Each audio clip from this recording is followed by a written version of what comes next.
Hello guys, good day po sa lahat. Ito po yung ating Tillandsia air plant, Tillandsia ayunanta.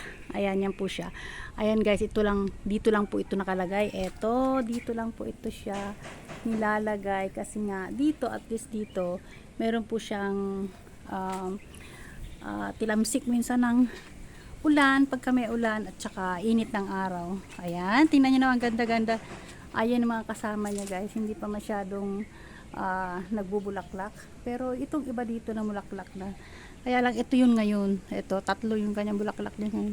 Pag ano na to, pagka nalaya na, talagang wala na po, hindi na po siya ulit magbubulaklak. Ayan, ganyan lang po yung mga air plant natin, kaya ini-enjoy po natin yung pagka ganyang namumulaklak na siya. Alam nyo ba na hindi naman siya talagang dinidiligan, ganyan talaga siya, hindi dinidiligan, hinahayaan lang po dyan. Kaya maganda pong alaga ng ganitong air plant kasi nandyan lang yan sila. Teka, titilang ko tong isa ha.